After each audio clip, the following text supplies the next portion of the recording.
tayo ng mga katanungan patungkol sa ginawa ng gawain. So, first question is, ano sa mga 5 magalang na paraan ang inyong pinili? At ano naman ang mga ininstanong halimbawa ng mga pagsasagawang na kaipailalim dito? Sophia? Ang napili ko ay yung pakikisalamuha sa ibang tao.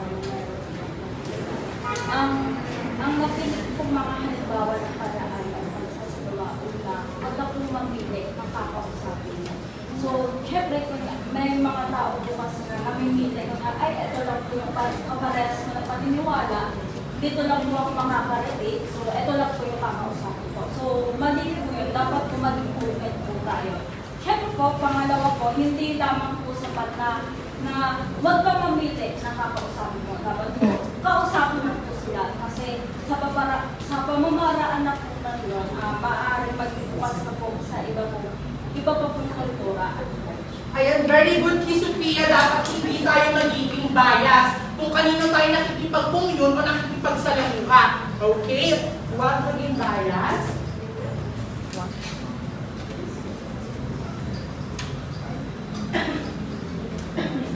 Iba pang kamay? O iba pang estudyante?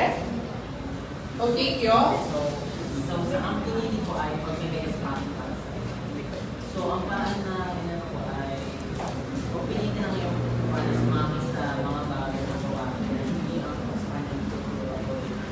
Ayan, huwag tayong mamimilit ang ibang tao na sundin yung paniniwala natin or beliefs natin. Kasi gusto rin ba natin na yung isang tao, kaibigan natin, is sumasama lang sa atin kasi pinipilit natin? Hindi naman, di ba? Parang walang real connection pag ganun yung ginagawa natin. So, is what mamimilit?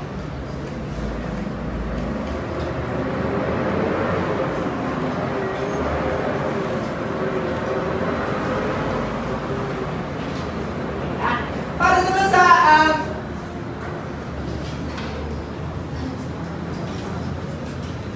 ayan. Para naman sa pangalawang okay. Jake? Ang aking napili paraan ay iwasan ang pangkalatang pananaw o stereotyping.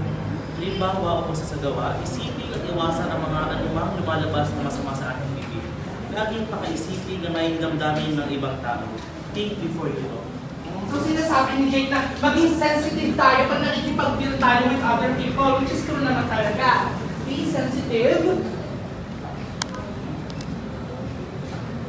Sa pangalawang katanungan, nakalista na kayo, nakasulat na kayo ng mga paraan na gusto nyo. Alin naman dito yung ninanais nyo may isang buhay bilang grade 9 students? So, sa mga napili nyo, sa mga nasulat yung paraan, ano dito yung gusto nyo ma-put into practice pa? Okay? You know? Para sagutin ang katanungan niyan, kung meron tayong gusto i-practice pa, kasi yung pagkakaroon ng kamalayan sa sariling kultura. Dahil sa last 20% na tayo at grabe na yung modern device na meron tayo at yung mga bata, like katulad natin, hindi na kami masyadong nakapag-focus kung saan tayo simulaan yung history natin at ano yung kultura natin.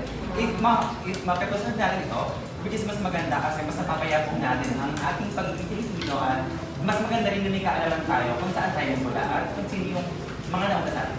Ayan.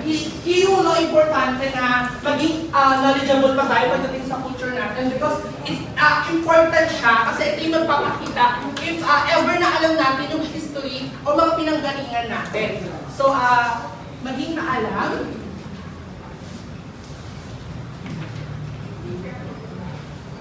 May gusto ba bang sumagot? Okay, teacher. Teacher, kahit po ba nagbigay ng halimbawa ng pagtanggap ng kultura sa loob po ng classroom? Okay, magbibigay si teacher, personal experience ng teacher. So si teacher dati, kasi party ako ng LGBTQ community.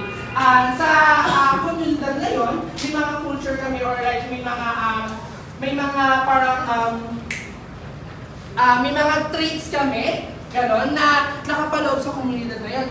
Example lang is, si teacher dati ng bata siya is naaasar siya pag yung boses niya is very feminine yung sound, gano'n, very malambot siya gumalaw.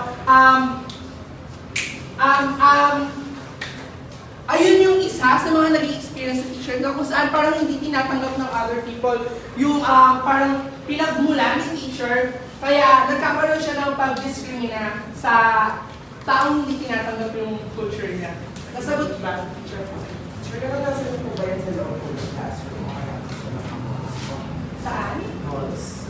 Sa malls naman, luckily, I'm privileged enough na hindi ko pa siya na-experience. Pero sa classroom, yes, naranasan ko na siya. Ayan. Very good. So, sa pangatlong katanungan naman, dahil nakaisip na kayo ng mga paraan na nais nung isa buhay, ano naman ang mga hakbang na nais nung gawin para may isa buhay ito ng maayos?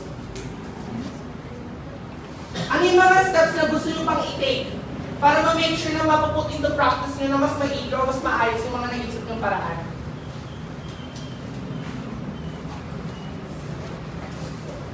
Yes, siya? Ano po, first step po is yung i-apply natin siya sa ating sarili. Isipin natin mabuti kung saan ba tayo naglalak at kung kailan siya dapat maging applicable. Second is to associate yourself with the right people. Siyempre, kailangan kung mas magiging effective yun kung pare-parehas po kayong mga kaibigan mo na gano'n din ang gusto nilang mangyari. And lastly po, ito din po yung mag-share ng kung ano yung tama, lalo na sa mga mas nakababata po. Ayan, para nakireagya siya. At itong mga paraan na ito, hindi lang dapat yan ninanais, pinumput into practice natin yan para mas mapadali natin malaman or magamit sa pang-araw-araw natin pamumuhay.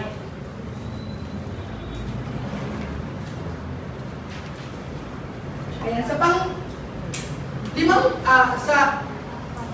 pang-apat na tanong, sa panahon natin ngayon, napapansin nyo ba sa inyong kapwa na naisa sa buhay nila itong mga paraan na ito? Yung mga sinulat na sa inyong papel, napapansin nyo ba sa kapaligiran nyo, sa mga klase nyo na ayoko si classmate, napuput into practice nyo itong naisip kong paraan. Jake? Sa tingin ko po ay hindi pa nila na ito-practice yung ganito kasi sapagkat patuloy pa rin ang stereotyping sa ating society kung saan ay patuloy degrade, especially sa women and sa LGBT. Ayan, napapansin ni Jake na itong mga paraan na ito as hindi pa masyadong visible.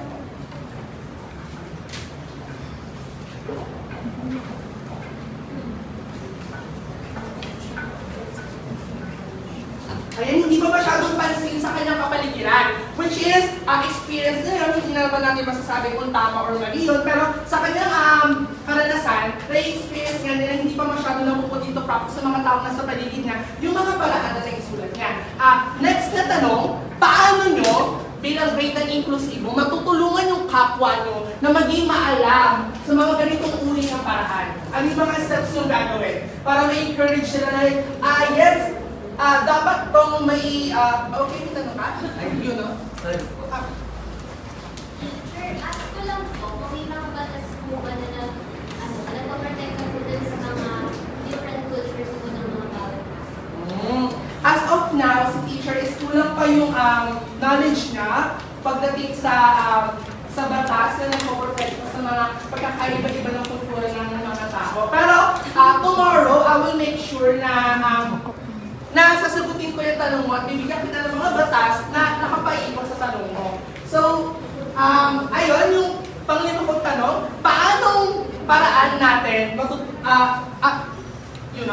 Ayan po, about sa paraan na pwede natin magawa, since nasa edad na tayo or taon na naganap na ang modern devices, since meron tayong access sa lahat, like internet, like sana tayo mga kabataan mismo, hindi natin kung ano meron tayo at kung freedom na meron tayo, para mas maging maalam, pwede tayo sa simple search lamang, lalabas yung mga informasyon na pwede natin makita about sa ating pagiging Pilipino at sa iba pang kultura na pwede natin maalam.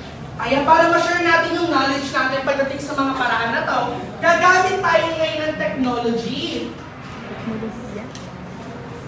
Technology which is true kasi halos lahat nga naman tayo ay mayroon ng mga ganitong uri ng teknolohiya. Sa panghuling tanong, sa paggamit o pag-put into practice o pagsasabuhay ng mga paraan na ito, anong mensahe yung pinaparating nyo sa kapwa nyo?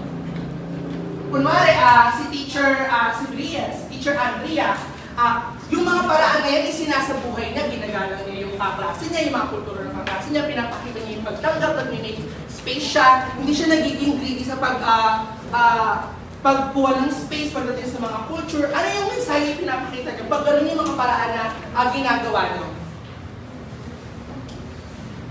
Sam?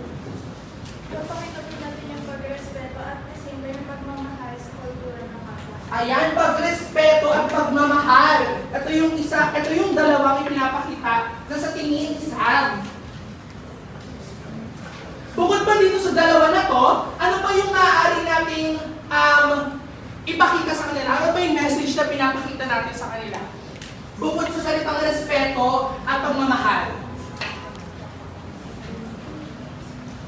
Hindi po yung paggalang natin sa mga Paggalang, ayan, very good!